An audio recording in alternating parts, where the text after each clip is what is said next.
All right, fellows, say good morning. Let us begin. Much beautiful daf ahead of us today. Beautiful daf ahead of us today.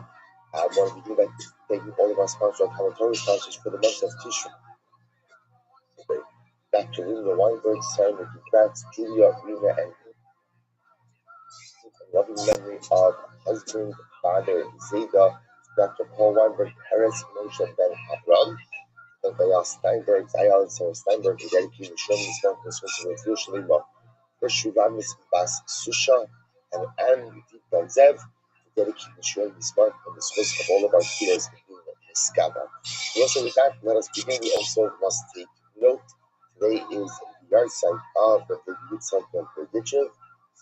The rabbi who is known for so many things, but chiefly amongst them, the incredible and overwhelming Abbas Yisrael, love of every single Jew, no matter who and what they were, who should be built on this Hashem to internalize this beautiful lesson of Rebbe. If we have some time at the end, which is highly unlikely, but if we have some time at the end, in Yom Hashem, maybe we'll share a little bit of Torah with Rebbe. Also, with that, let us begin. So today's daf is Kuf 106, and we are picking up on the whole pay on the days 105b. We left off on Maymar. Great.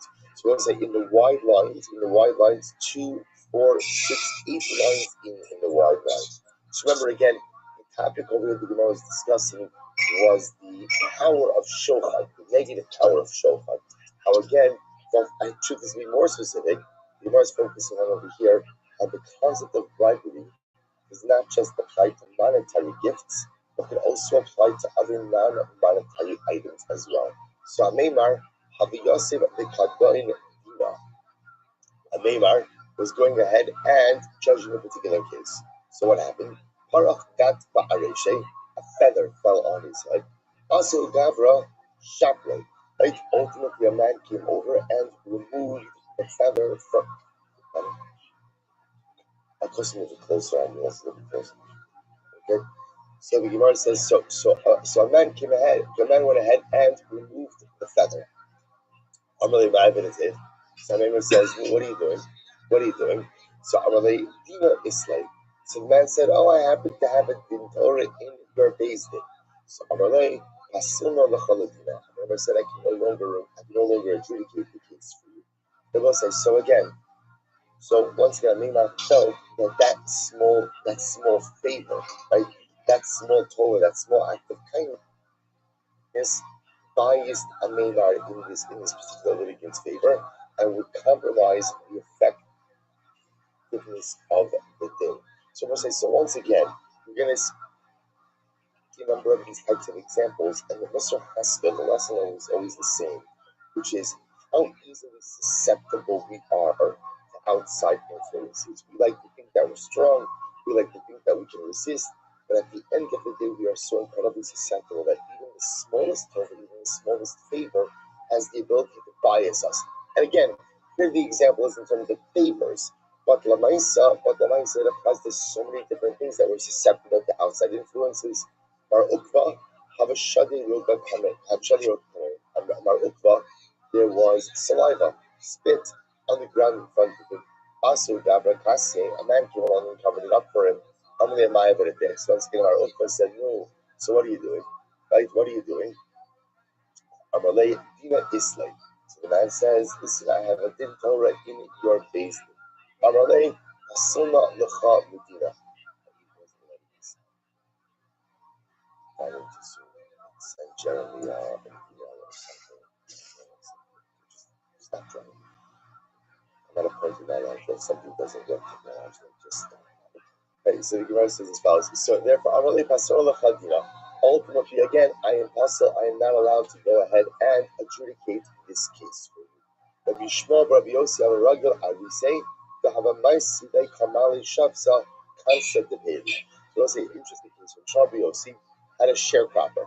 Rabbi said the way this used to work with the sharecropper is that the sharecropper used to bring him a basket of fruit every Erev Shabbos. That's what he brought every Erev Shabbos. Rabbi said that wasn't a gift. That was payment. That was the least of it. So what happened? So Gemara says, Yom Echad, I stayed the hay shop. So one day the sharecropper brought it to me on a Thursday. On a Thursday, so Amalei my shnoha itna. So Rabbi Yossi says to me, this is Rabbi Shmuel. Rabbi Yossi says to the sharecropper, what's going on? Why are you bringing the basket of fruit now? Amalei ina isli. Amina agam orchi isli lemar. Said, I have a din Torah today. Side with you. So I figured on my way to the Beit Din, I would drop off the basket of fruit. All right. So you know who isn't making themselves look too good? It's you with all this loud shit. I hear you putting ice in glasses. I am effectively. Yeah, no, let's sign off. Listen to this. Are you talking? We're just getting interesting there. It seemed like for the stars, honestly, another center crowd on it to adjudicate the case. The Kaidina lay, the Kaidina lay. Versus the case. Not focused, kind of. So what happens? So remember, repetition, that's number one. Sort of Number two, he appoints different people to go ahead and adjudicate the laser case. focus, As he's listening to the Dayan adjudicate the case, what is he saying to himself? He's saying, this litigant, he says, this litigant is referring to a sharecropper. This guy could kind of like this, and this guy could seems like they haven't really kind of like this, and if he made this claim, if he's so compelling, in his mind, what's happening? He's advocating for the sharecropper. I mean, that was He's advocating for the sharecropper. So Rabbi Shari says like this. He says, Amar, Teimat Nafshan Shamakab L'Shochad. Literally again, the souls, right? The heart. and you can just hear that out of life. Do you just hear that? In other words, I'm punished promoting upon those who accept bribes. Ba'ani, Shalom Natanti. Rabbi Yossi says, you know what? I didn't even accept the bribe.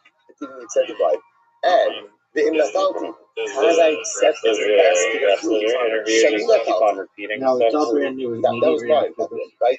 Basket of fruit wasn't a bribe. Let's remember again, what did the basket of fruit represent? What was it? It was the wage. It was the lease payment. So I would have accepted that which rightfully belonged to me. So as a Bob Lazar fan, are you satisfied? So again, I would have I didn't accept it. And had I accepted the Joe Rogan went into bribe, that was it for 4 hours in the previous one, and that's a long time to go into something. A judge does accept an actual bribe. Everything they got Bob drunk, impossible it is for him and to adjudicate correctly. Incredible. Rabbi Elisha. Here's the key about Bob, and even Joe Rogan talks about this.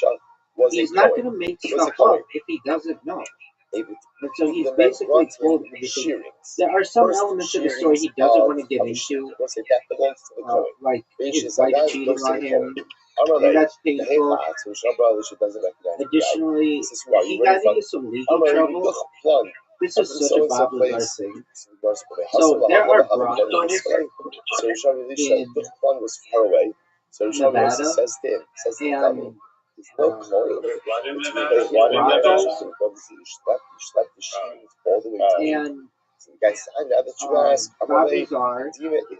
was asked by one of these brothel owners years ago, like 25 years ago, maybe 30 years ago, to install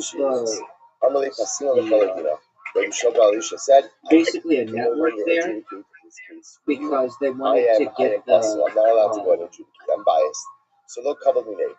wanted to like have like surveillance cameras and stuff.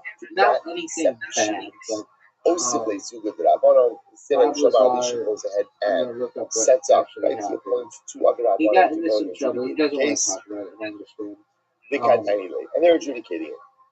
He admitted to involvement with brothels, including owning a legal brothel in northern Nevada called the Honeysuckle Ranch with his first wife in the early 1980s. In 1990, shortly after the 1989 UFO disclosure, he pleaded guilty to felony gambling for aiding a prostitution ring in Las Vegas, which resulted in a sentence of 150 hours of community service, probation, and an order to undergo psychotherapy and stay away from brothels.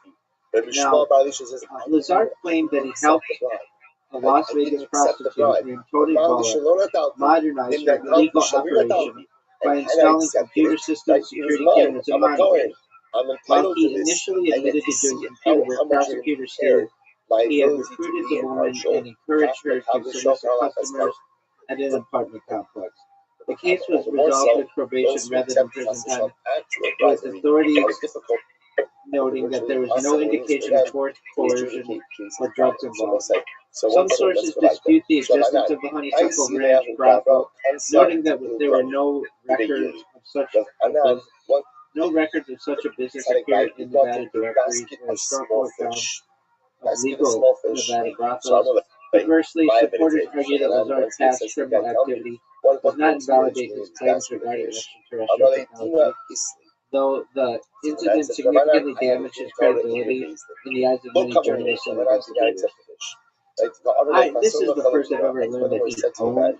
I am unable to adjudicate the case. I don't think he did. As I understand, he got in trouble for basically helping this woman set up a brothel, but it seems like he did have felony gambling for aiding the prostitution. Okay, so as I understand, this would have been legal. I'm not exactly 100% sure on this, but this would have been legal in some cities in Nevada. It just happens to be illegal in Las Vegas. Something like that.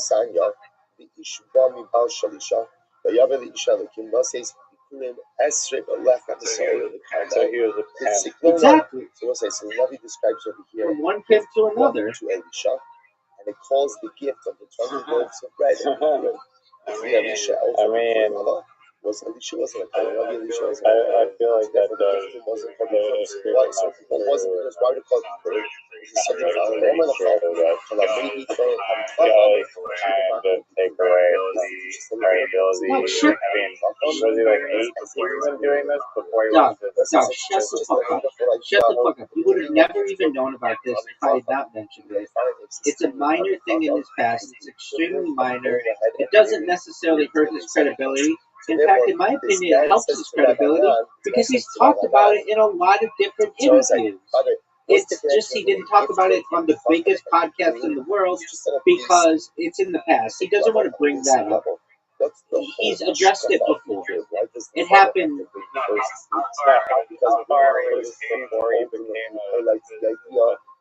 It was all at the same time. Bob Lazar was into a whole bunch of things. Specifically, though, he was into.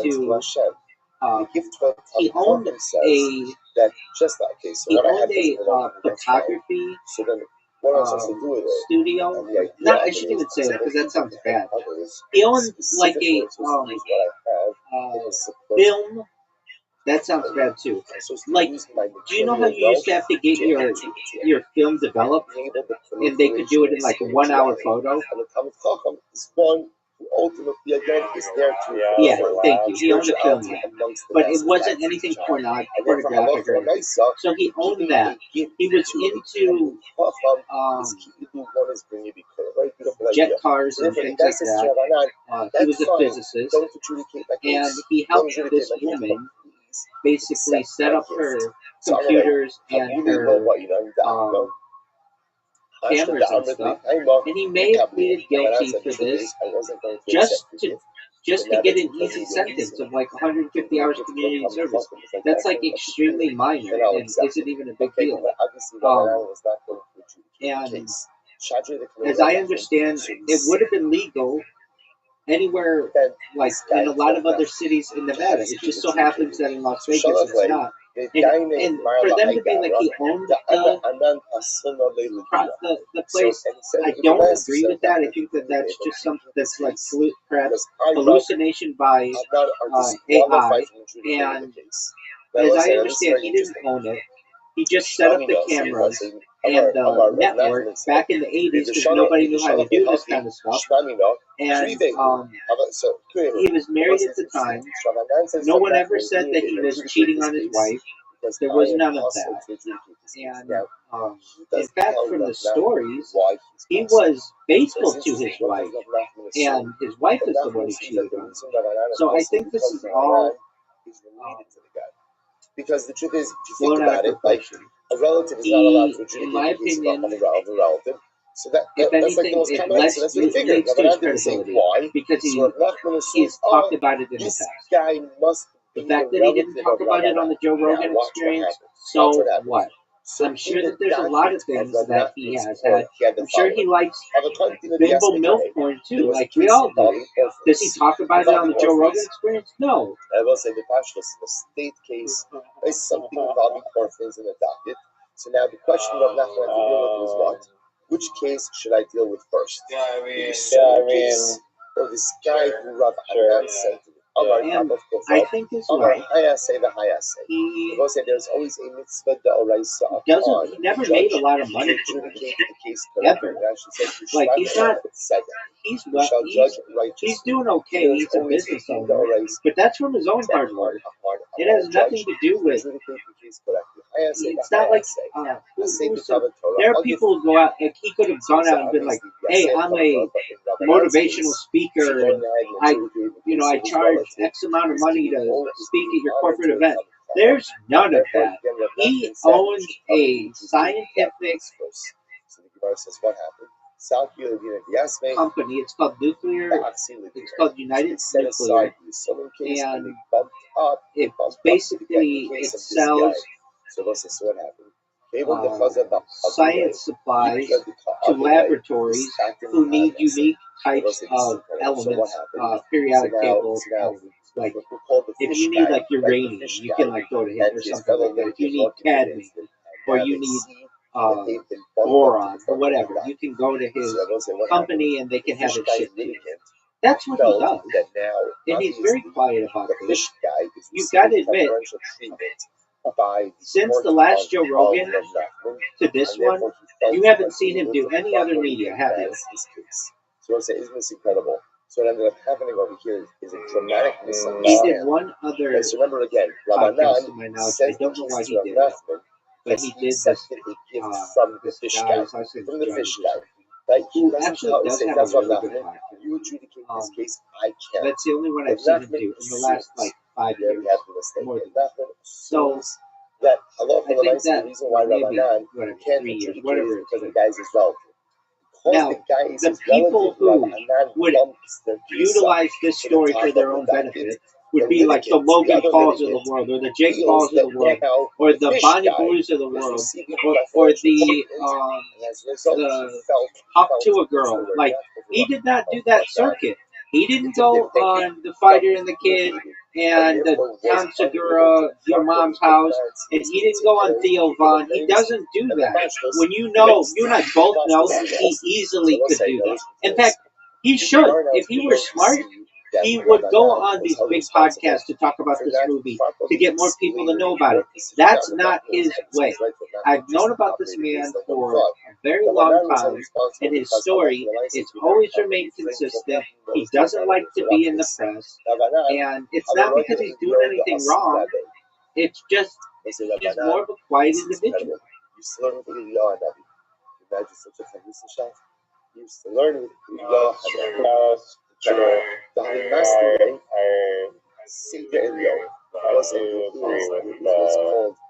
it would be like this.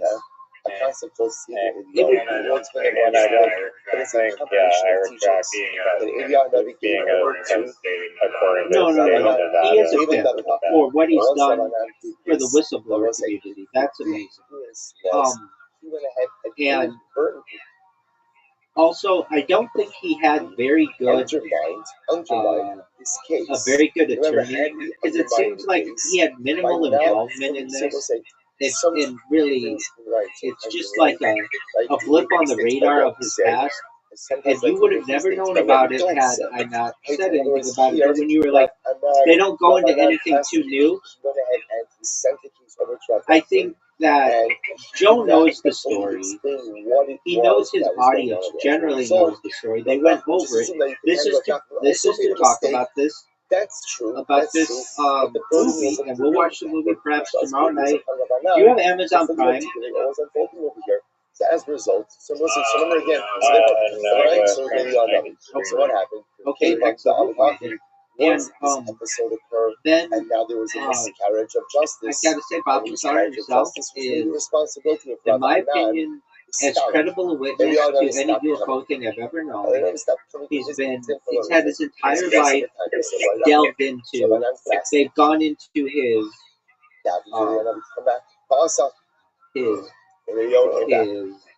academic records, his employment records, his marriage. Like, this guy's marriage was ruined because of this. Like, that's a sad thing. Take care, Riser.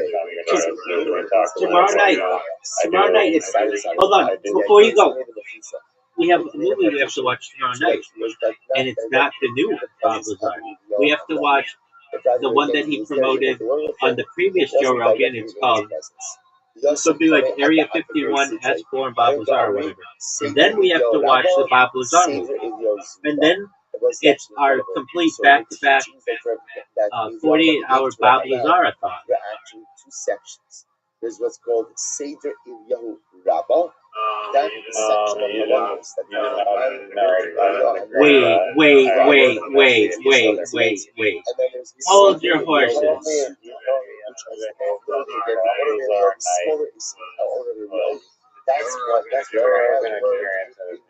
Wait.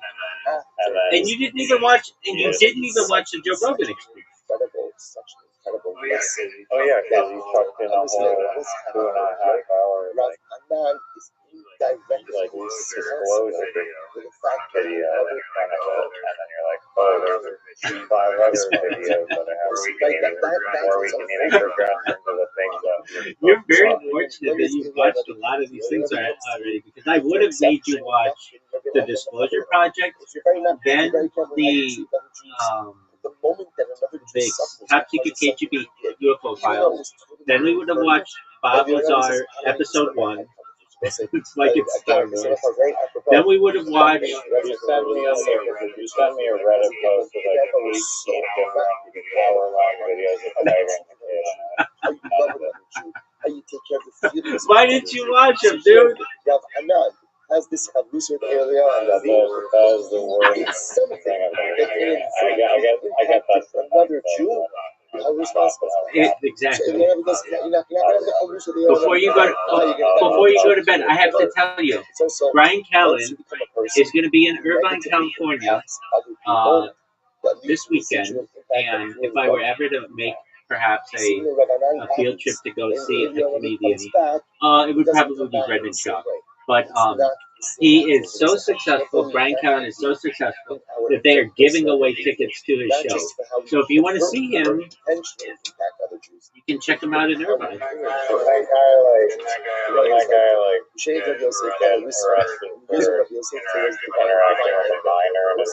No, that's Brendan Shaw's other co-host. He's on a bunch of podcasts, and so that he can get arrested. If they were normal people though and didn't have a lot of money, these guys would be in jail. One of them for solicitation with a minor probably, and the other one for rape. Alicia is much greater. But Alicia whoever guy you just said that's not would be in jail. Oh yeah. Or he might be out by now. Yeah. So fast. The comedian and those dependent on Alicia. People they would get up from the base register, 2,200 people left behind, and yet he can risk You didn't watch any of those Fighter the Kid videos? So I'm saving them for a rainy day when I'm really,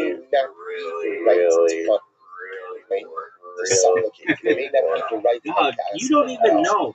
There are podcasts that have branched off of the fighter and the kid that just make fun of the fighter and the kid. I could go into deep lore, dog. This is one of my passions in life.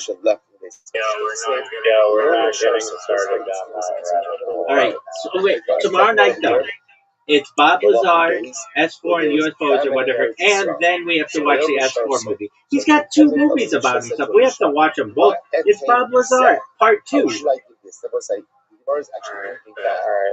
I take care, my man. Sweet dreams. Shout out to Riser, everybody, for streaming. What a nice person. 20 loaves of barley bread to sustain all of his disciples. 20 loaves. So the Gemara says that Elisha's attendant says to him, what am I going to do with these 20 loaves? Lifnei mea ish. My lifnei mea ish. What does it mean 20 loaves in front of 100 people? If you say it means literally 20 loaves in front of 100 people, 20 loaves in front of 100 people, that's great. Right? 20 loaves for 100 people in a time of famine, that's fantastic. No, rather what it must mean, it was 20 loaves, right? 20 loaves, each loaf in front of 100 people. So we'll say, giving us ultimately, again, telling us the number of people who ultimately have to be sustained by Elisha.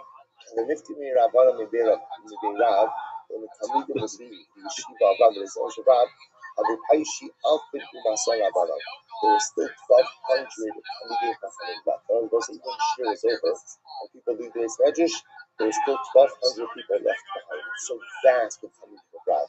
Miberav Huda, Abu Paishi, Talmidei Rabbanah. When the students of Rav Huda leave the Beis Medrash, there were 800 Rabbanim who were still left in the Beis Medrash. Well, so listen to this Gemara. This is incredible. So Rav Huna had a garish b'kleiser amorai. Rav Huna had so many talmidim, right? Had so many talmidim that when he would give a shir, he had 3 amorai, three spokespeople, right? 3 metorgamans, right? Who would go ahead and explain the shir to everyone. Because after the shir, when the Rabbanim would get up and leave the Beis Medrash, right? So we'll say, remember, Talmidim were often sitting on the ground. So when Rav Huna finished giving shir and they got up, what would everybody do when they got up? They would dust off their clothes. Listen to this. Havusalik afka, the dust would rise, the kasi le biyoma. And literally, it would cover the sun. Whereas we'll say, like Kivyachol, there'd be a dust storm. So many Talmidim did Rav Huna have that when they would get up from the shir and just shake out their jacket, shake out their cloak, literally again the sun would be obscured. And I will say, this was in Bavel. The Amim Rava, and ultimately again they would see this in Eretz Yisrael, and they would say, Kamulei Misifted Rav Huna Bavla.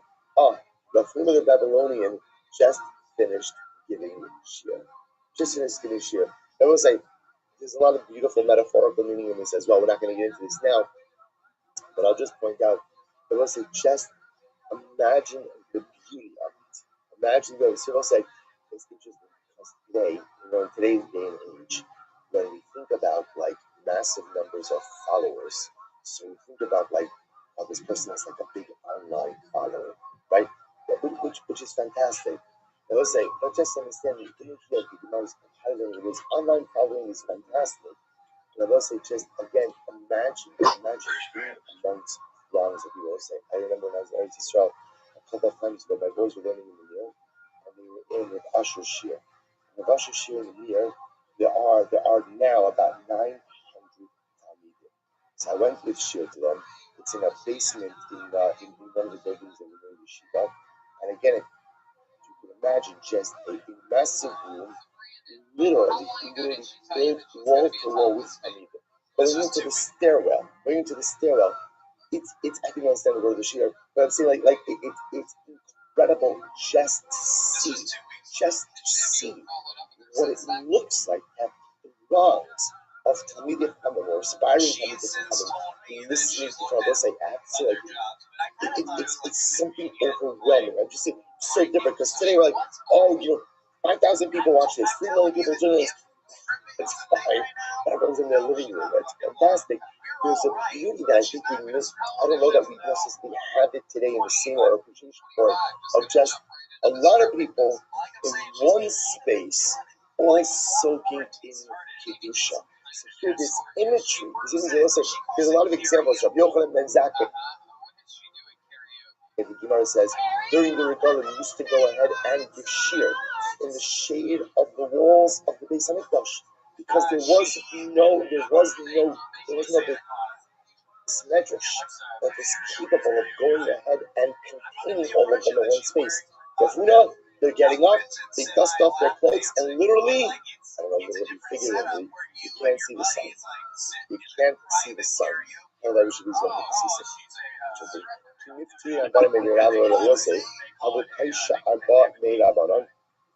and also when the students would leave the yeshiva of Rabbi Yosef, there would be 400 Rabbanim left in the base medrash. They probably not actually asked them. They call themselves orphans. They call orphans from the rest of the group. Kalmitri Amar maybe Abaye, when the Rabbanim leave out with yeshiva of Abaye, Va'amile maybe Rav, Papa, Va'amile maybe Rav, Ashi, Havu Paishi, Masan, Rabbanon, the Karu Nafshai, Hu Yasu, Yasu. They will say, yeah, the idea over here is that we're trying to highlight how many beautiful Talmidim each of these Rabbanim had. That even shir was over and people left to this medrash, there was still a significant contingent ultimately left. We'll see, I'll just say something amazing also. It's fascinating to hear that when shir was over, there would be some left in this medrash, and those left in this medrash called themselves the silver orphans. So I will say, when you're not part of the Kavra, when you're not part of the Kavula, when you're not part of the collective, you're an orphan. What it means to be a Yid is not to live on the periphery. What it means to be a Yid is not just, okay, I have a small cover, this is what I... What it means to be a Jew is that you're part of something so much bigger than yourself. And if you're not part of something so much bigger, if you live on the periphery, you live on the margins, you just go ahead and have to be part of something so much bigger. You don't reveal yourself of being part of the secret, being part of the orphans. You're orphans. Because you're missing out on something so incredibly beautiful. So you have hundreds of people left in the base medrash. So there's hundreds left. But when the primary group left, we're orphaned from being parts of the Chagira. It's so incredible. Shemar Lezaita. Rabbi Yavi, we'll say switching gears a little bit here. Rabbi Yavi, the doctor Mim Shemishalayim, I know this time Shemas Lishka. So they'll say those individuals, that's an interesting job. Their job was to check animals, carbonic animals, for a movement.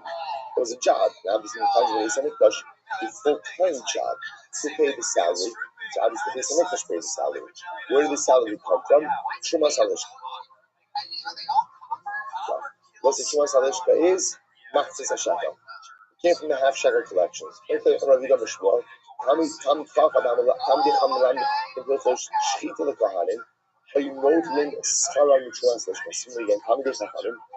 the laws of Shchita to the Kohanim. They were also employed by the Beis Hamikdash. Where did their salary come from? Their salary came from also half shekel. So Talmidei Chachamim who went ahead and fought the walls of Knitza, right? The boss again Kabin Mincha. Kohen only goes in and scoops up with his 3 middle fingers, has to shave off the sides, right? So that was a skill. So the Talmidei Chachamim taught the Kohanim the skills. Note this, Halishka. Ultimately, again, they would go ahead and get paid from the Matzah. So I was thinking about this tomorrow last night, giving a lot of physics. Because they will say, the Pashtos, these people don't have to be Kohanim. Right? The Talmidei Chachamim who go ahead and teach Shita or teach Kli don't have to be Kohanim. So I was thinking about this. For those of us who suffer from profound and ongoing Kohanic envy, right? I am chief amongst them, right? If I had one thing I would love to, I'd more than anything to be a Kohen. I realize this is our aim. This is our aim. That being that I'm not really a Shita guy, I think think I'm going to carve out our community niche. I think this is going to be also, it doesn't sound it's not so complicated, right? I feel like and also this is your taking today's anecdote. Become proficient in either kmitza or shchita, and then you could be the Talmid Chacham. You could become the person who goes out and teaches Kohanim. Now, once you're the Rebbe of Kohanim, the pashtos, that's like a backstage pass. Like I'm saying, right, you've got it's VIP, right? You know, it's, okay, you still can't go in, you're not allowed to go in, but at least you have a seat at the table, right? At least, again, you're there. So something you need to think about. So the Gemara goes right there. The Gemara says, Amar Rabba Rabbi Yochanan, Magi essentially Shamayim, how you know this Chon of Shemas Alishka. Interesting, I was like, those Sofrim, who were responsible ultimately again for fixing Sifrei Torah, would also take their salary from the Matzis Hashakal. Amar Nachman, Amar Rav, Noshima Agot Beparachos, no this Chon of Shemas Alishka. Women who weave curtains, the Pashas curtains for the Beis Hamikdash, they also go ahead and take their salary from the Matzis Hashakal. However, Rav Nachman says, I disagree. I think they actually take it from Bedek Habayis. So let's remember again, in the Beis Hamikdash, there are different accounts. There's Trumas Halishka, which is Matzis Hashakal. Then there's Bedek Habayis. With Bedek Habayis, upkeep and repairs. Two different accounts. So Rav Nachman says, I think that the women who take care of the curtains, I think that's those salaries really come from Bedek Habayis. Because think about how they get a curtain is part of the structure. Right? So the money again that should come from Bedek Habayis, it's not from Matzis Hashakal. To which the Gemara says, why? Because essentially we'll say, where do you put a wall? Where do you put a curtain? Like if you weren't putting a curtain, what would go there? What would go there? A door, a wall. So therefore, by definition, that's Bedek Habayis. Meisvei is the kasha. Noshima agos b'harachos u'beis garmu amais alechachanim u'beis avakunas amais akitoras. They both say the women who weave the curtains. Assuming again, the garmu family, both say the garmu family knew the secret to making proper lechem apanim. Right? Remember again, this was Maseches Tainus. You saw this, right? Remember again, they knew how to. The lechem apanim was a U-shape. And they knew how to bake it and to remove it without it collapsing. The Avatinas family knew the secret of Torah specifically. They knew the identity of the secret ingredient, which was called Ma'ale Ashan, which causes the smoke to rise in a straight pillar. So they were paid for their services. They took their salary from Shumas Alishka. So this is Kasha Rav Nachman.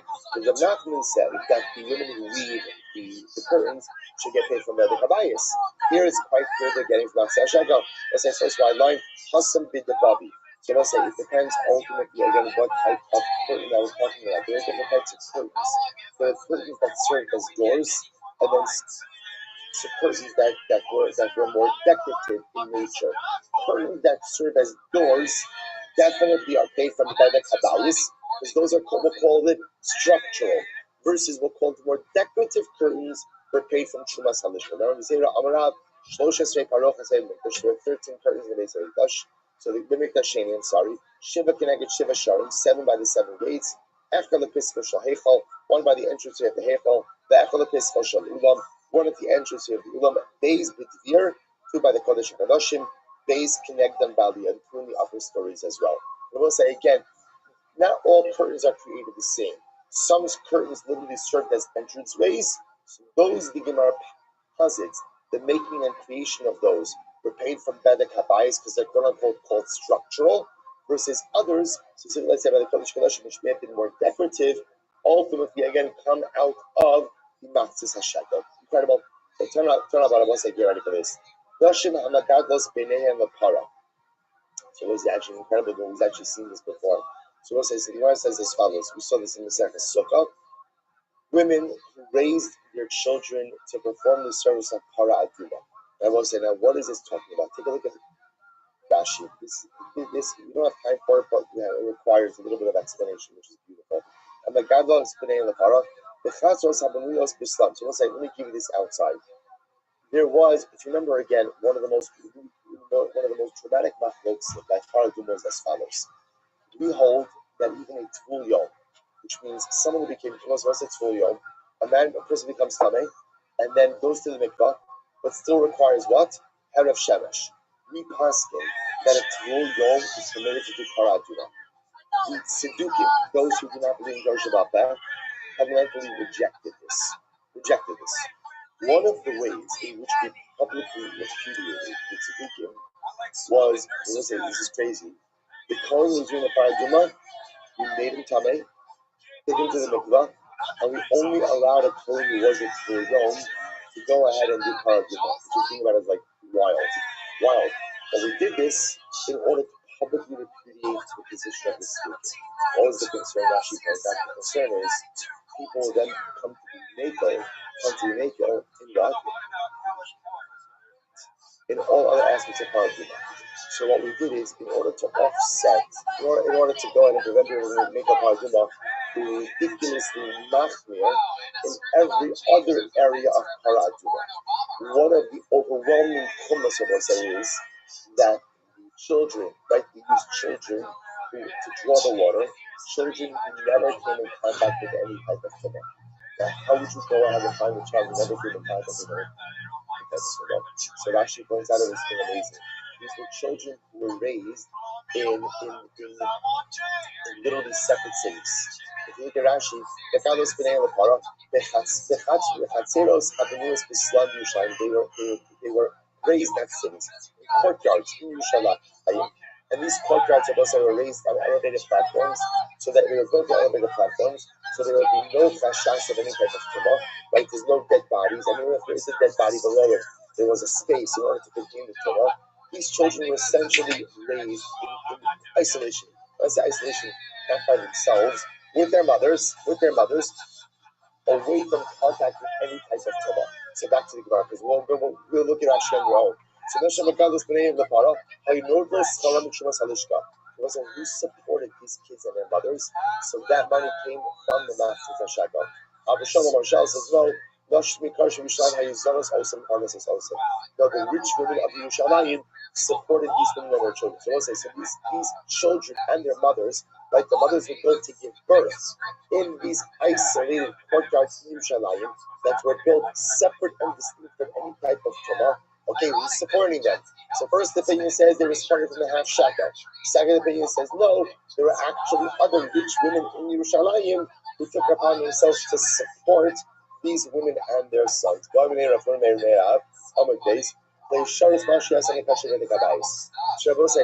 Kleisharis? Service utensils. These are specifically utensils that are used on the outer mizbeach, right? The outer mizbeach is a stone mizbeach, right? Mizbeach, about a stone mizbeach that's ultimately covered in gold. So now we have to make service utensils. What fund do the service utensils come from? Right now, she has so do they come from temple upkeep? Do we say so when we can say, listen, that mizbeach, I remember again, was attached to the ground. Notice it was heavy, it was big, and it was built. So do we say that was the mizbeach itself? Remember again, the mizbeach itself. Upkeep for the mizbeach came from the Bedek Habayis fund. So do we say that just like upkeep for the mizbeach came from the Bedek Habayis fund, so to what? Utensils also came from the Kabayis fund. Oh, so Rav Kabbalah, or maybe not. Maybe we view say the utensils are part and parcel of the offering of the Kabbalos. Kabbalos come, let's remember again, all communal offerings come from what? The Matzah Hashakel. And therefore, perhaps the utensils should also come from Matzah Hashakel. So let's say, interesting Shaila, an accounting Shaila, from which fund do we pay for the service utensils for the outer mizbeach? Is it like since the mizbeach itself comes from Bedek Habayis, so too the utensils come from Bedek Habayis temple upkeep fund? Or no, the utensils are there for the karbanos. Karbanos come from the from Shumas Halishka, Matzis Hashakel, and therefore the service utensils also come from Matzis Hashakel. Amalei, a Nasis Alam Shumas Halishka. Ultimately, again, the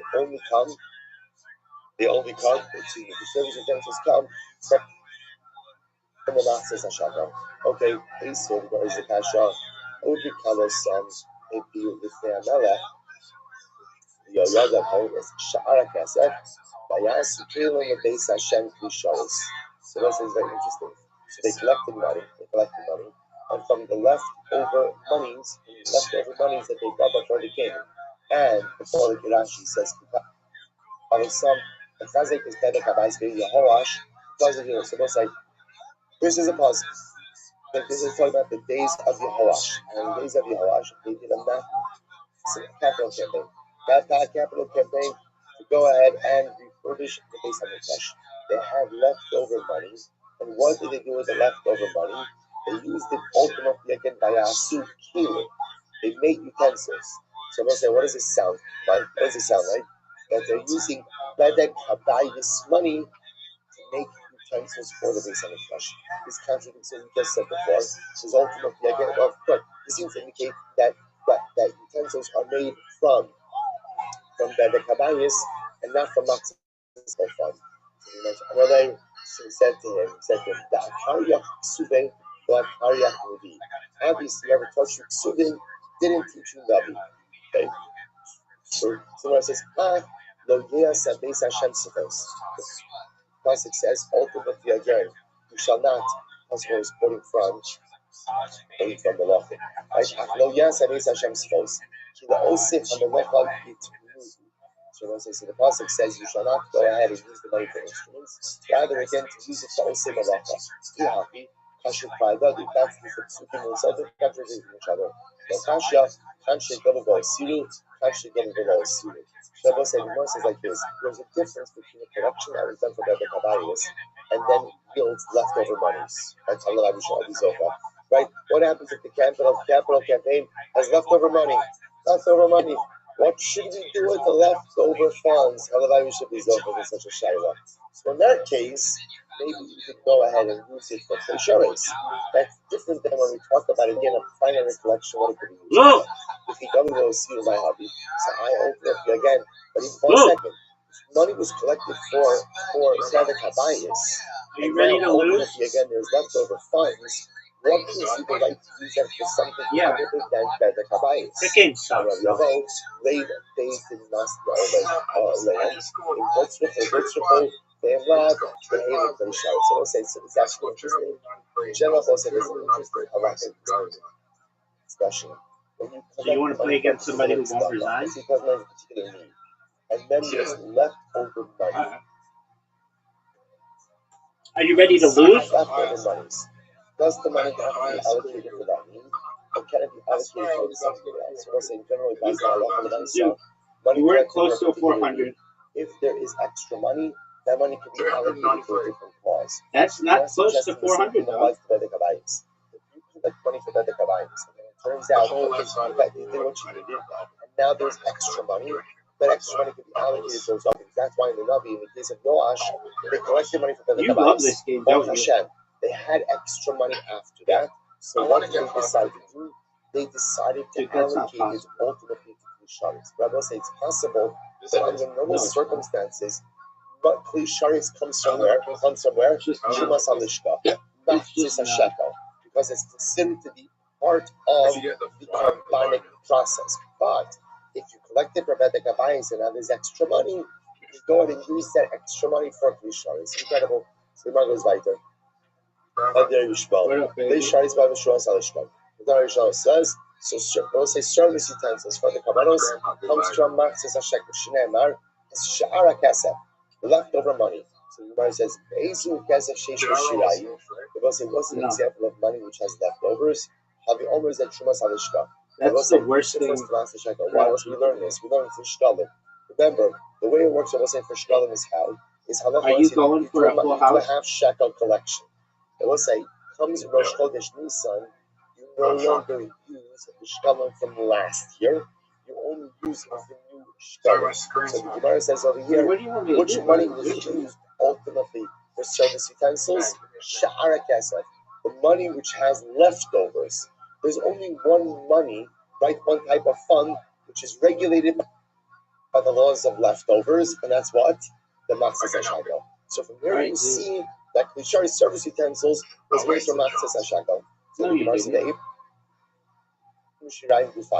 Maybe it literally means the actual leftover monies themselves, that's used for Klisharis to the Amarava, Ha'ola, Ola Rishona. Just like when the pasuk says Ha'ola, the first Ola, so to Achanami, HaKesef, Kesef Rishon. HaKesef, Rabbi means the primary money. So it doesn't mean you use leftover monies for Klisharis. What it means is the primary money collected from that year, i.e., Machzis HaShekel, is used for Trumas, is used for Klisharis. So Rabbi say, the way the Gemara seems to be coming out over here is that halacha l'maisa, kli service utensils, comes from machzis hashekel, not from bedek habayis. The only exception might be when, if you did a bedek habayis collection and what? There's some money left over, then enoch nami in that case you use it for kli sharis. So basically, when I say kasha, what did you say? Torres, money for Torres, and any communal offerings comes from machzis hashekel.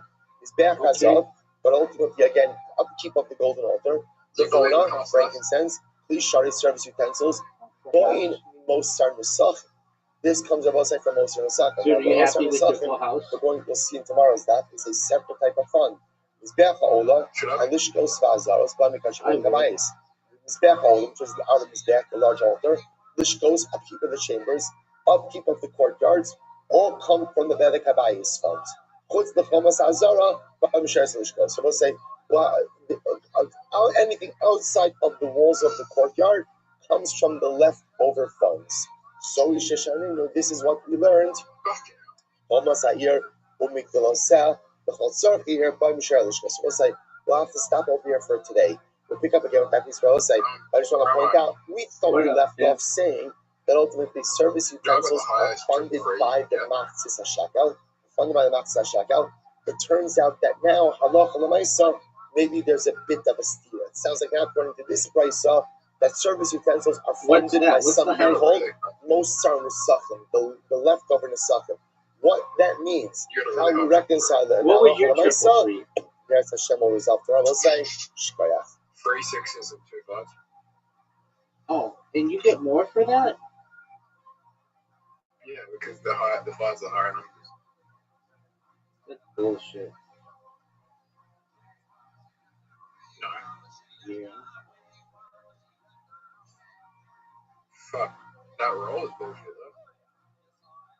though. 1, 2, 3, 5, 6. That's the worst roll you can get.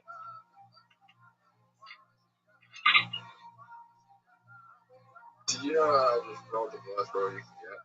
Perhaps. What do I do here, Zoo?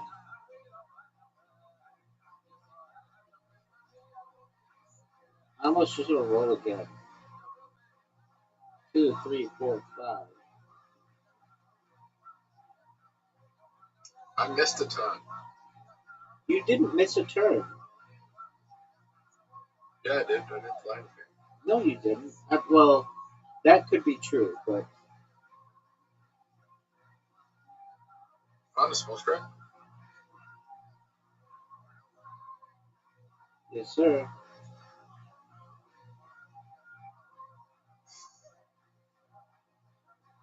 Hey, Rev, Oh, Zoot, this is big time. Zoot! the kid that I suspected to be gay in school that wanted to deny that he was gay, I looked him up and it turns out he was gay. But I wasn't that surprised. Did you see him in the mirror? But I was just a little bit mad that he kept on lying to me about it. All right. Did you see him in the mirror?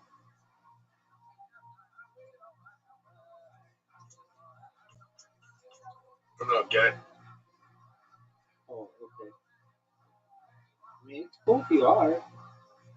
I would still be your friend. Oh, Zoot. Zoot, this is an ass kicking.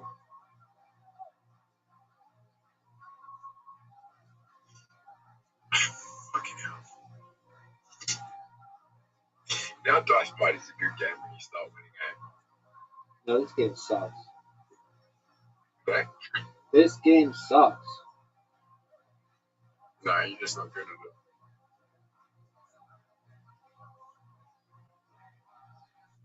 Oh, fuck.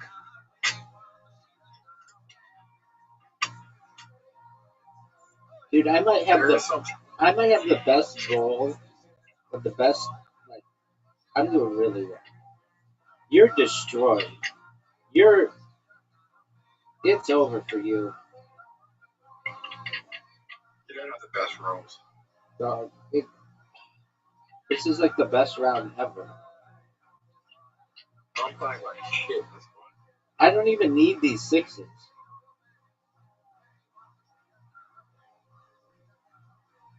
What are you playing? Chance? I'm gonna go for a big chance. Or 4 in a row. You just got 20. You got the second biggest fast chance you can get.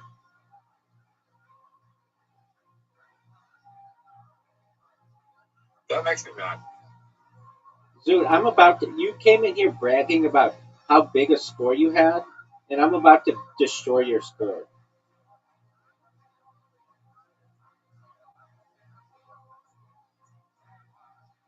It'd mean if I resigned, but I'm not going to. I want you to get for 400. I won't get 400, but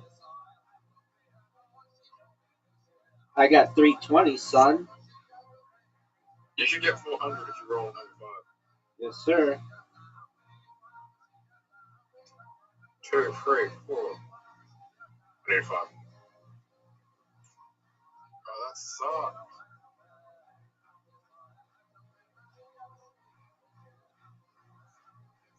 Fuck. That was great. I still can't win. I'm athletically.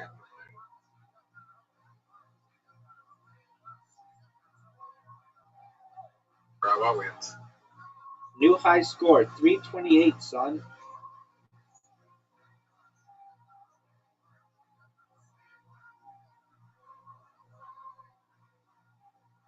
Hey, Rabbi, do you think it's fair that South Australia only gets one state finalist and Victoria and New South Wales get 3 state finalists? Oh, wait. You didn't tell me that.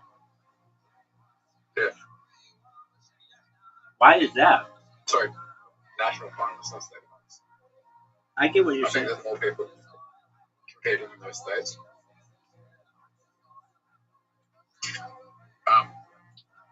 New South Wales and Victoria have a population of 5 million. South Australia has a population of 1.2. Adelaide has a population of 1.2 million.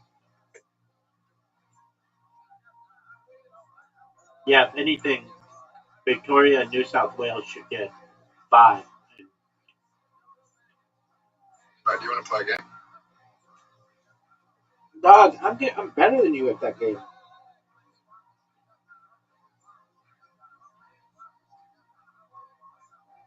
Dude, you love that game, don't you? This game sucks.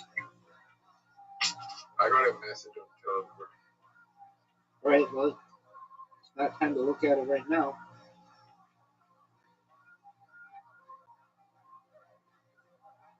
Dude, you have 5 seconds to play something, 4 seconds to play something, 3 seconds to play something, 2 seconds to play something, 1 second to play something. Nope, we're done. What did you invite me to?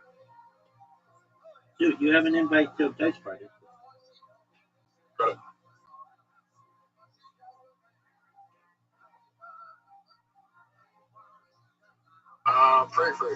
Free. Oh, shit. Oh, that's bullshit. Hey, Rabbi, What up, baby? if your kid got into a fight at school, what would you do? Were they defending themselves? Yep. I would recognize that it's part of growing up. Tell them that they're allowed to defend themselves, but they should seek authority when they have the opportunity. So if my mom decided, she was going to move me to school when I got into a fight, it's the worst decision she could have made.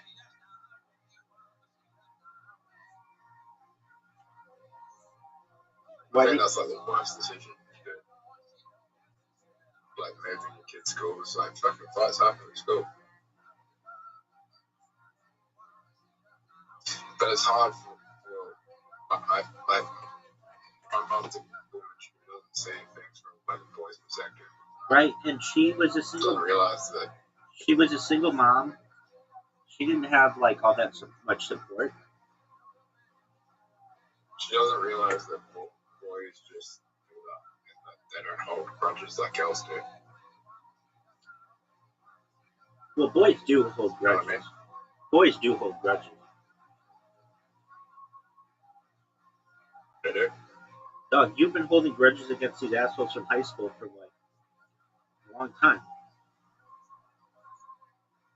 I don't hold grudges. I just hold grudges on how I was handled.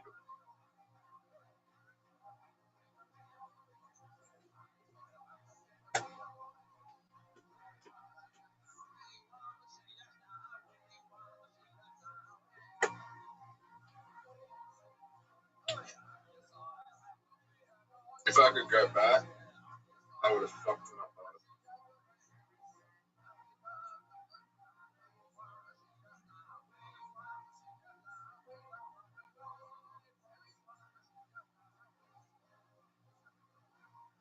Sure.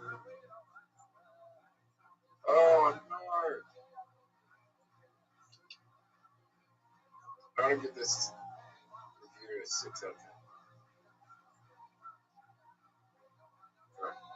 That roll was a 6 out of 10. Oh fuck! Rabbi, I fucked up. Do you know how I fucked up? Oh. I thought I had the small straight.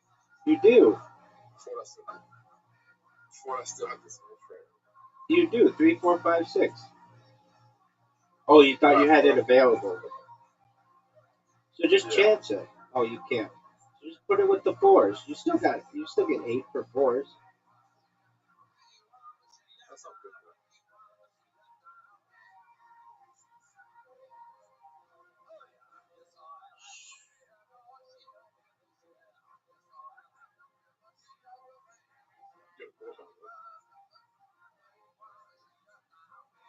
I got it 3 times.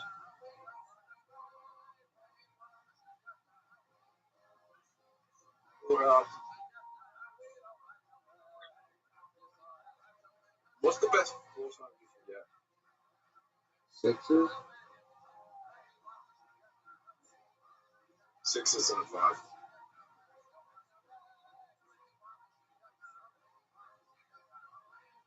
4 6s and a 5. Did you know it was a really close game?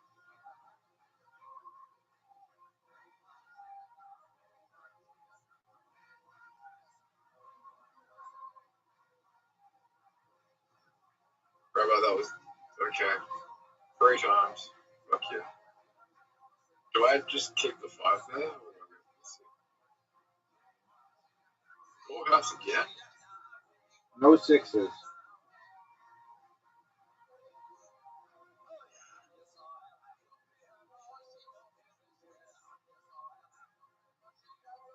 Rabbi. What up, Tim? Give me a 4. What do you get? Give me a 4. Strategic move.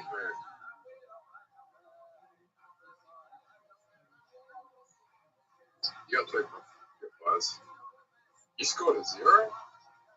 Yep. You took the 0? Yes, sir.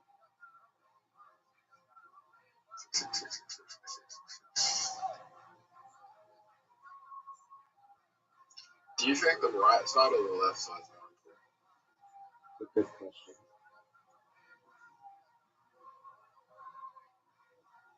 Probably the right side.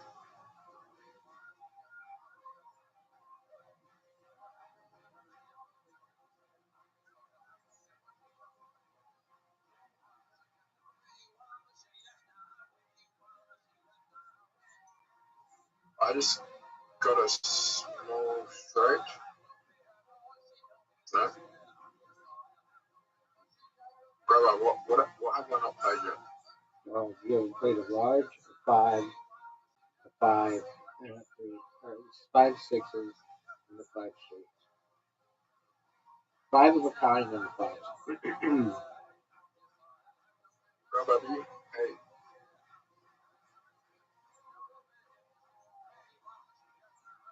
1, 2, 5, 6. That doesn't help me. Rabbi, sometimes I wish I was black right now so I could make jokes about Snape being black.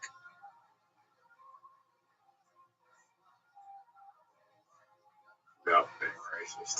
That doesn't help me. So cool.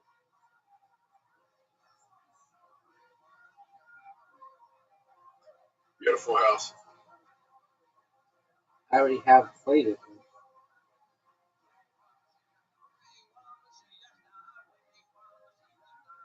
Fuck. That's a bad bro. I just need a free.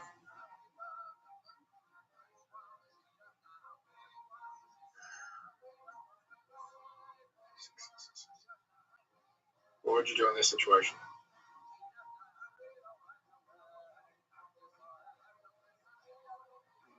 It doesn't really. I play the 6s, I guess. Come on, give me some 4s. I missed the bonus. Give me a 4. Give me a 4. I got the bonus. How much you get the bonus?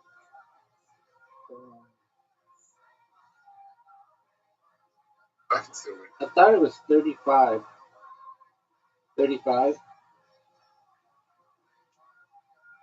Well, I want to play with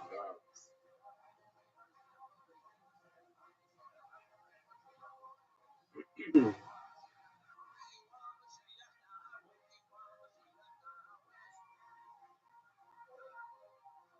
Do I want to go chase for the one? How about you just choose it?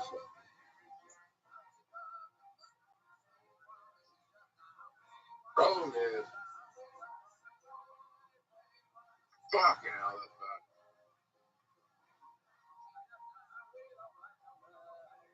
Do I play the 5 times here? Bro, what's the best option here? Just put something down, dude.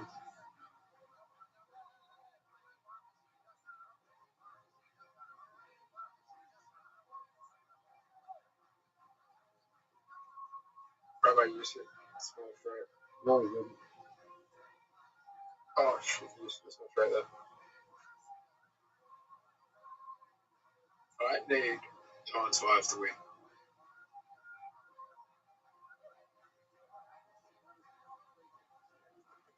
The only way I can come back is get a time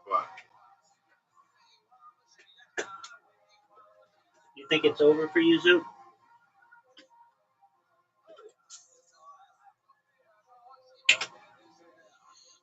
Yep. Oh, they can't win now. Why were you so good at this game and now you suck dick? I went to a glory hole. That was a glory hole. The penises were kind of small.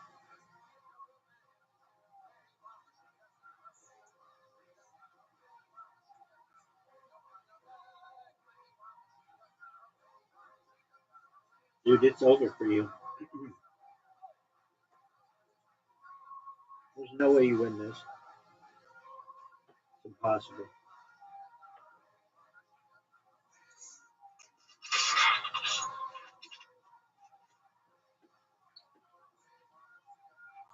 Dude, are you ready to lose in Karam? I hate Karen. Why is that? It's the ball. No, Why not? you're terrible. It's the ball. I'm better. You're so bad it's not even fun. I've gotten better. I figured out a strategy to make it better. Dude, you are the worst person I've ever seen in this game.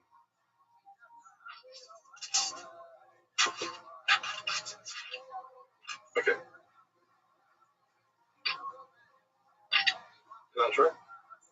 Yeah. Then why did I just get a 7? That sucks. Fucking hell. That's a hard shot.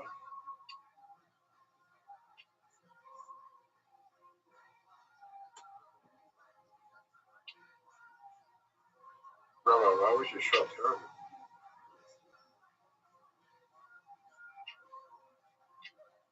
I wanted you to feel like you had a chance at beating me, but I'm just going to destroy you.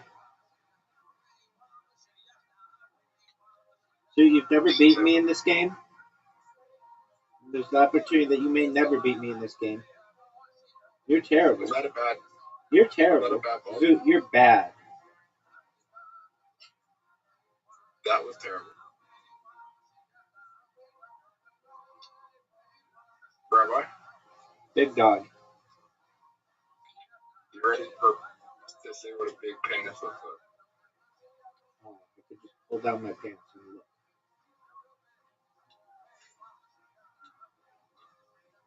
The whole world's Yeah, and the whole world can understand that my penis is larger than more than half of the world. That's big.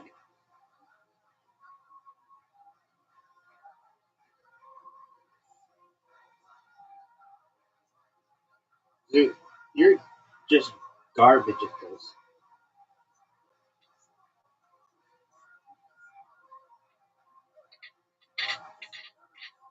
Dude, you need to practice a lot. Nice strike. You need to practice a lot before I play with you again.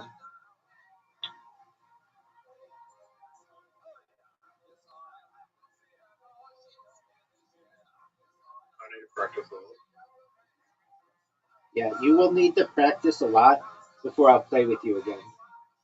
Dude, I've gotten a spare on every fucking roll. What are your thoughts on that?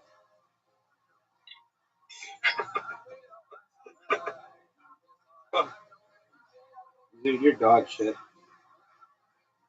What are you forcing out? Terrible. It's like you're not even gonna get 50. And you haven't even had your last strike, last round yet. Fuck, you could get into the hundreds. No, I can't.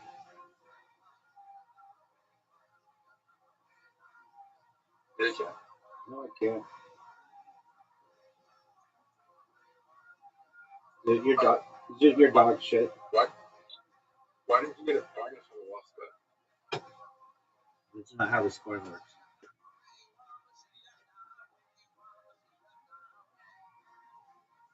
Did you know Riser and I watched the Bob Lazar Joe Rogan documentary? I shouldn't say that. We're watching that tomorrow night. We watched the Bob Lazar Joe Rogan podcast. Did you know that? Yeah. Do you think it's fair that only one person from SA gets to go to state finals? No. Oh, wait. Yeah, it is.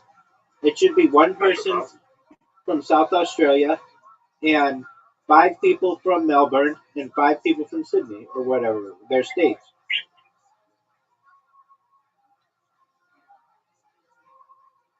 They're way bigger than you are.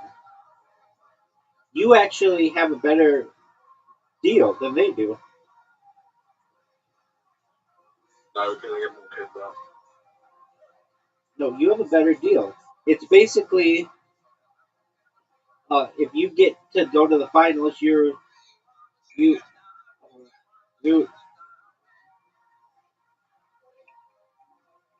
So there's no way you do well.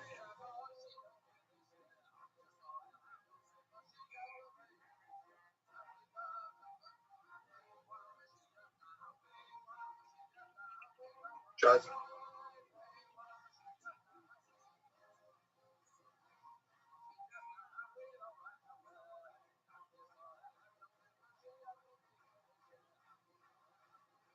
Fuck off! Hey, Roma, What up, Tim? have you ever thought about Taking up beer pong for a living. I already have. I already lived that life, my friend.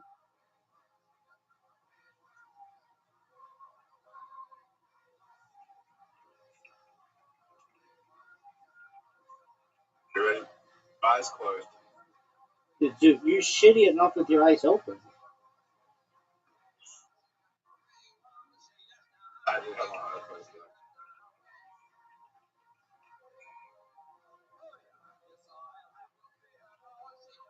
I saw you do that shot with your eyes closed. Thanks, baby.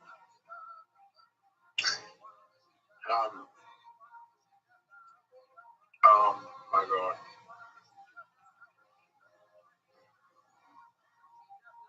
Are you ready for the greatest shot of all time? Yep. What the hell just happened? Dude, you're dog shit. Why does it give you?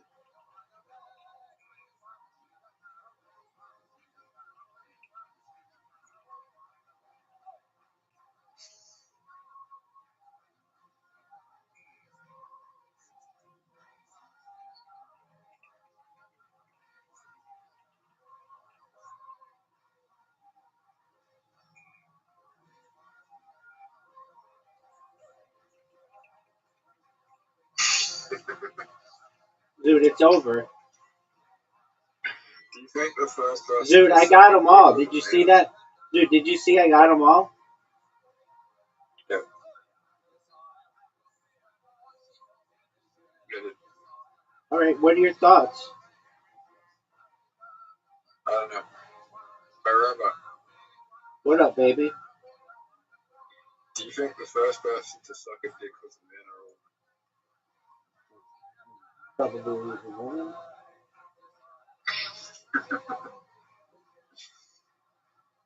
I gotta hope so.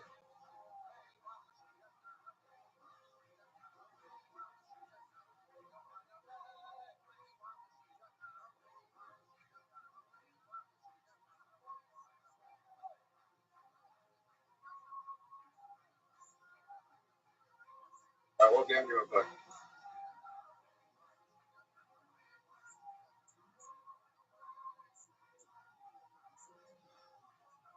Rabbi. Dude, I beat you in everything.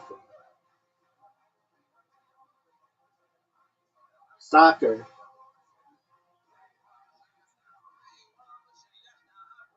Dude, are you ready for table soccer? Yes or no? Go. Yeah, I'm ready. We haven't played this in about 3 months. I know. Is there any way you can check the games you played? No. Oh, you can.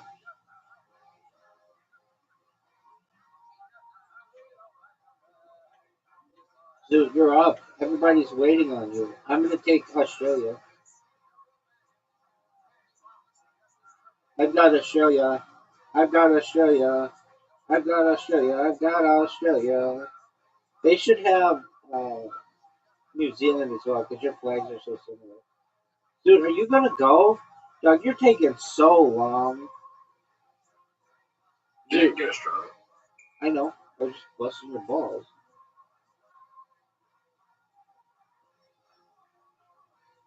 Rabbi, did you know that you have a really bad defense?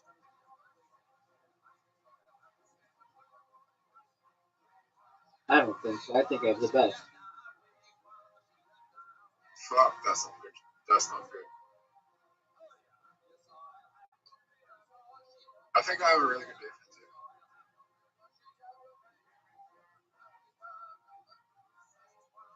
You're just gonna pass me the ball. Rabbi, Go, Zoo. you ready for the grip? Bring that shot out 10. 0. Oh, 0. SDFU, dog. I think I have a better setup than you. Okay, well, just let's see it. Go.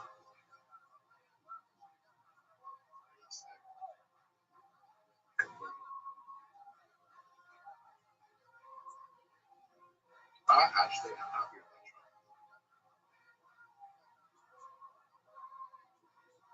shot. I'm actually really happy with that show. Okay, well, that's a wonderful story, dude, and everybody liked it. How about you go?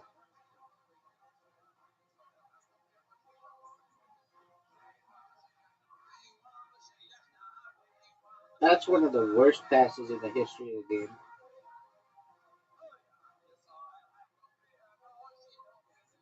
Terrible shot. Terrible. Terrible.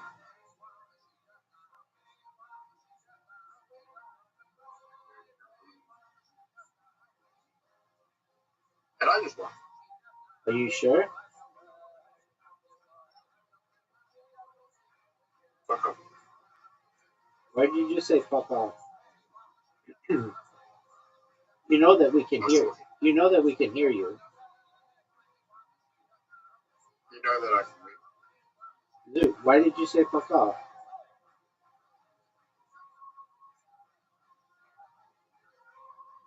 I'm gonna win. Dude, I asked you a question.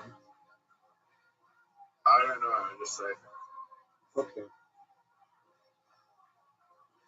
Are you ready for a win? Angry man. Are you serious? Open goal.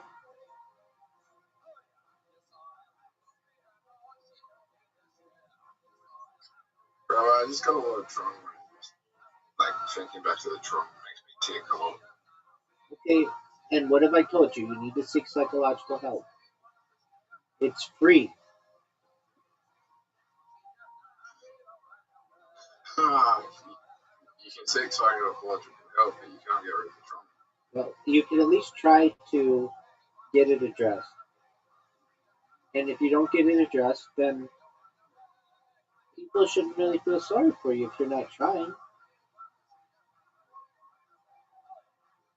If you were trying, I wouldn't give you shit, but I know you're not trying. And I know I've done everything I can as your friend to get you help, and you refuse to do it. So I don't really pity you that much. I basically say that you enjoy looking like an ass in front of people because you don't want to seek assistance for it. It would be again a different story if you were like, dude, I see a fucking therapist once a month for this issue. It sucks. I'd be like, dude, I know you're trying. You're doing everything you can. I get that. But you're not. You're lazy about it. You'd rather go to a fucking glory hole than go talk to someone about issues that you have. And there are medications that are available that are free to you that you don't want to take because and you don't even know anything about them. So I don't want to hear they don't work. I don't want to hear they have bad side effects. I don't want to hear any of that shit because you didn't even know they existed. Now, how about you kick the fucking ball and let me dominate you?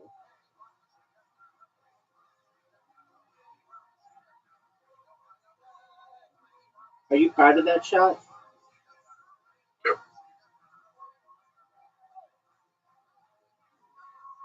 There's drugs out there that make you think about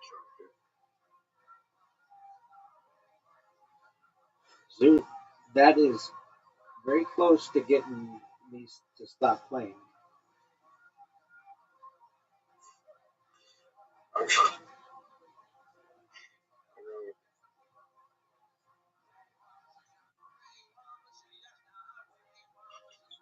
Dude, look at this shot. Are you fucking serious? Dude, are you fucking serious? You have the easiest goal in the world. Easiest goal in the world.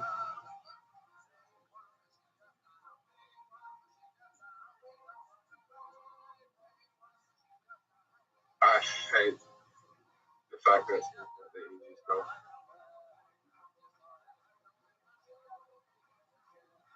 Fuck. Fuck. You know what the best part is? There's nothing Oh, wrong no, with that. this is. What?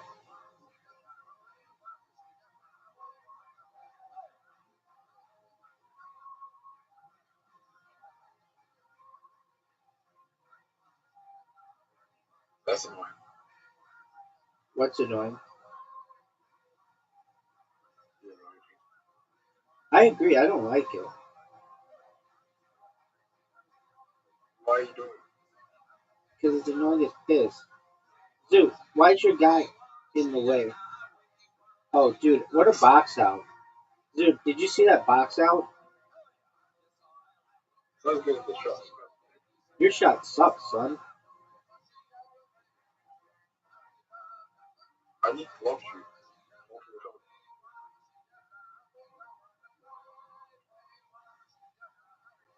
Fuck. Rush right back. Yeah, that go. Why would you do that? Strategy. Oh, no. Yeah, Rabbi. What up, Zoo?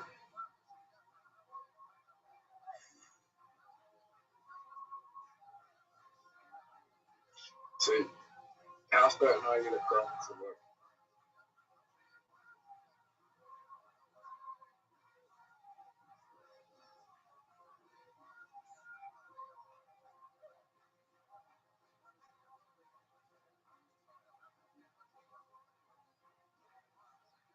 Dude, it's 4-2. What are your thoughts? You said it's not enough for you as well. Eventually, give it enough time.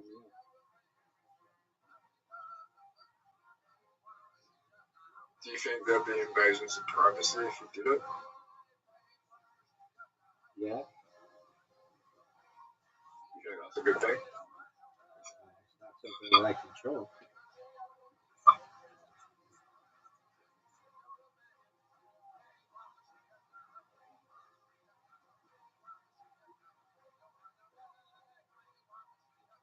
Dude, are you proud of the way that you just played?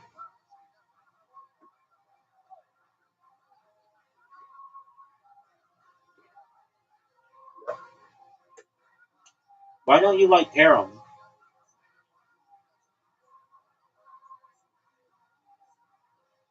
I don't know, Tiger. Browns? Why don't you like harem?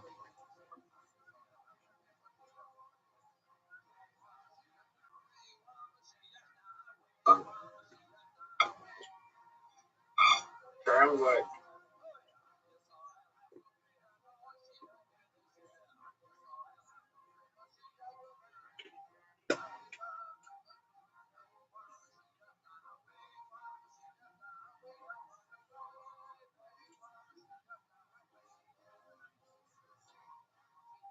What is harem like, dude?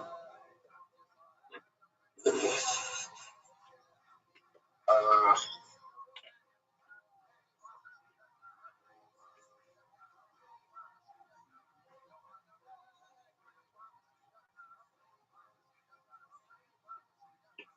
I've got no idea. What's your idea, big man?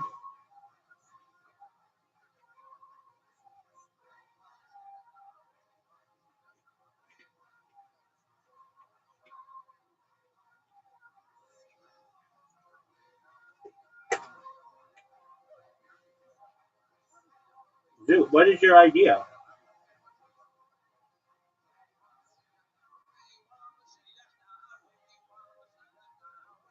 I think about Oh, okay. What makes you say that? pretty sign. Who on Twitter saying it? Multiple people.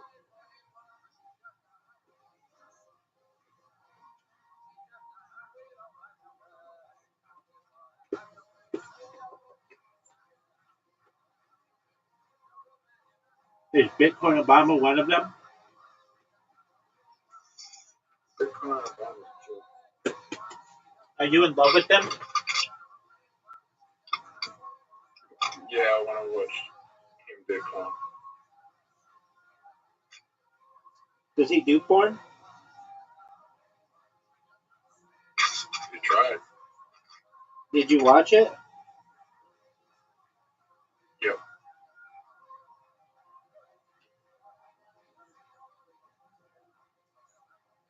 Was it hot? Yep. Okay. With whom did he have sex? A midget. Really? Boy or girl? Boy. Oh, his friend? Yeah. Okay.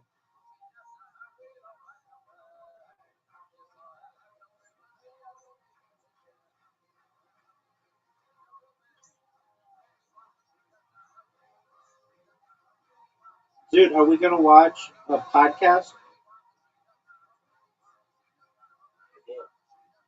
Kill Tony?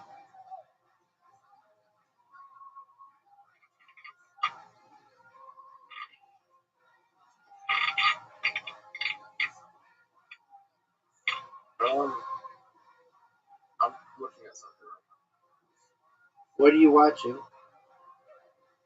Looking at NFTs. What's your favorite one?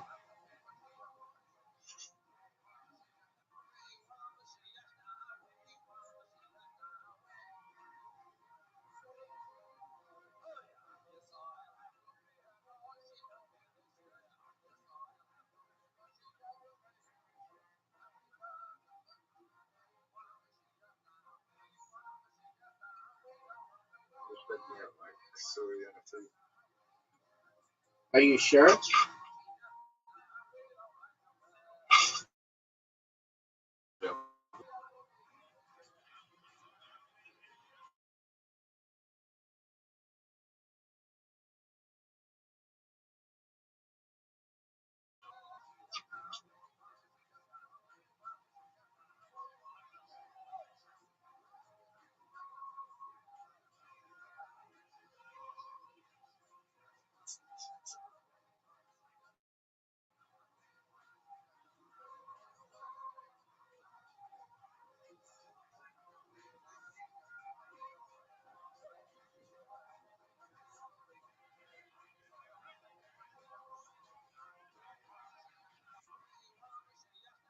Yeah.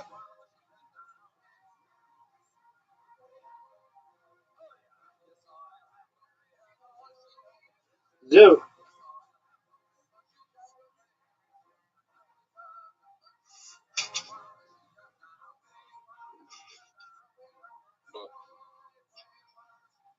I have a question for you. Yeah, what's your question? My question is this.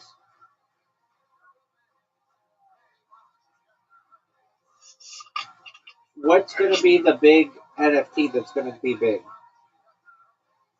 Creatures on Salon. Why is that?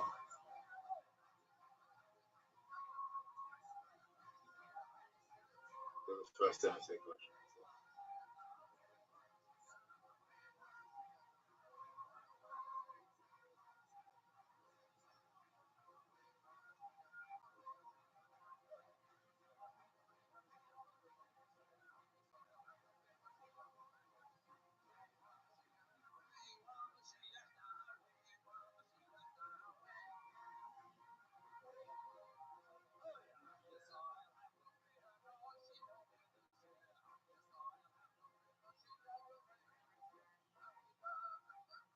Zoo, why didn't you do well in Dice Party?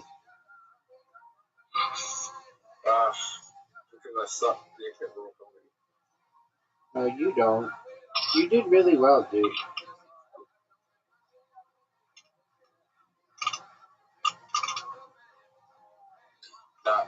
Something else fine with this. What is it about, Zoo?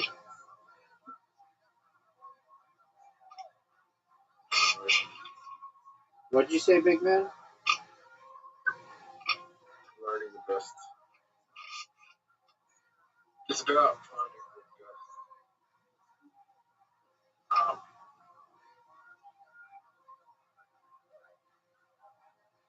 the best person. What's the girl's name who won? Tilly Harrison. Does she have a chance to win? Yeah.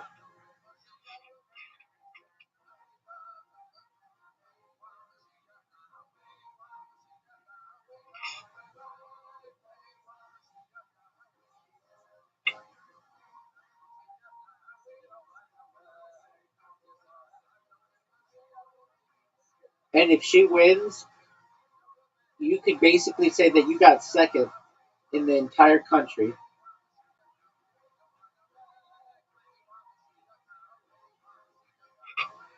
Is she funny?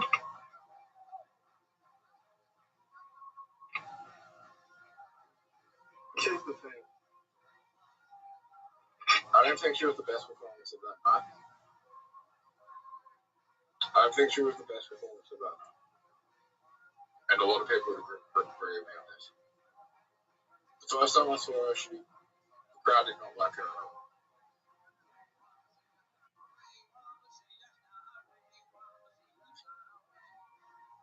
But when she went to Edinburgh, she did really well. In England? Yeah.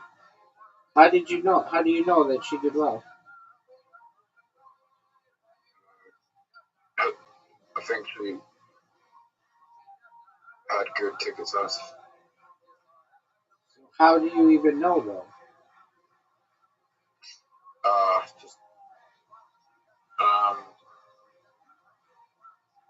Basically, the guy who mentored, like, I talked to the guy who mentored James McCann and Ant Skill. Basically, the mentor for James McCann and Ant Skill. And what they say?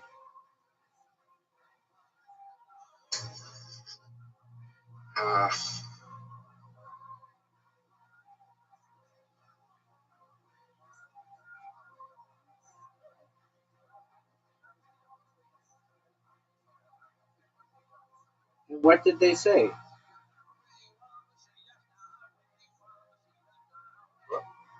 What did they say? That she is her comedy is very Melbourne oriented. So there's a chance that she could win. Yep.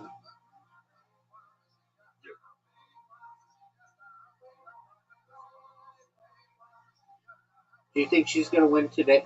This. Like, give me odds. What are the odds that she wins the whole thing?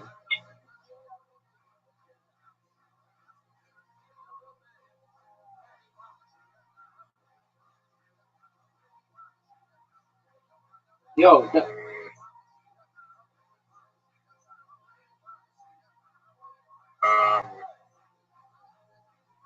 1, 2, 3, 4, 5, 6, 7, 8, 9, 10.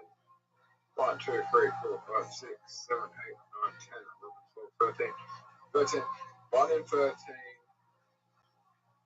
No one's won in South Australia in 13 years. Maybe a 10% chance. why so low?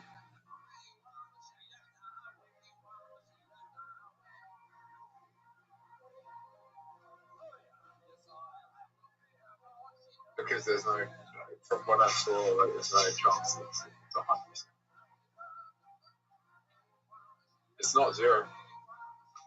And if she wins, I wouldn't be. and if she wins, if she I wins, wouldn't be surprised. I wouldn't be surprised if you won. But I don't. What I saw, it's probably not going to be likely. and if I could be wrong. and if she wins, you can kind of consider yourself the second funniest person in all of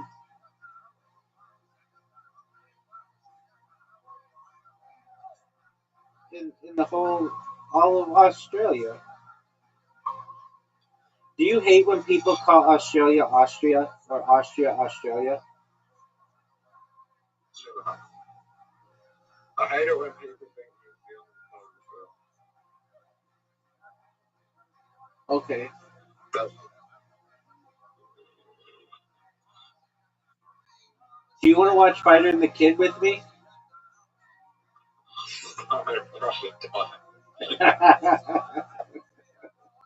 Dude, why don't you like Fighter and the Kid?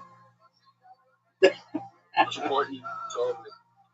It's the worst. It's the worst, dog. It is the worst.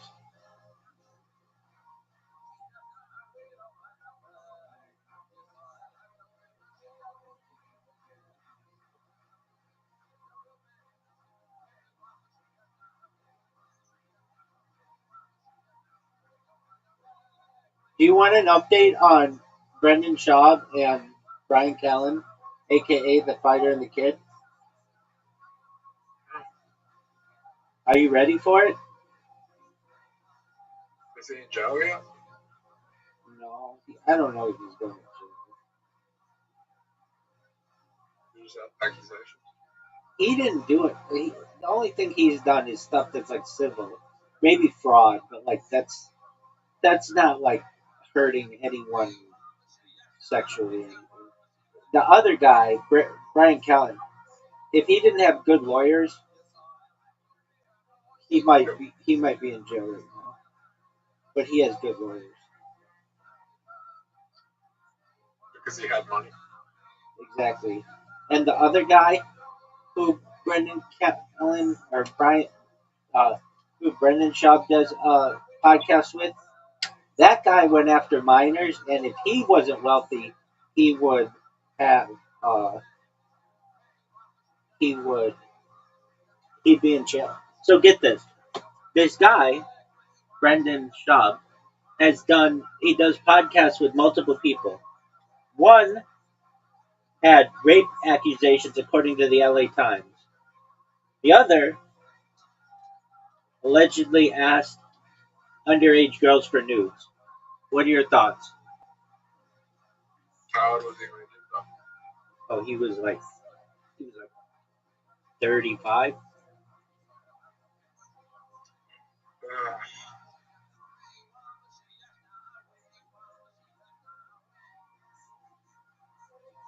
Don't you think you would say, "Hey, it's been fun that we've done this podcast, but these accusations just absolutely make you toxic. We're done."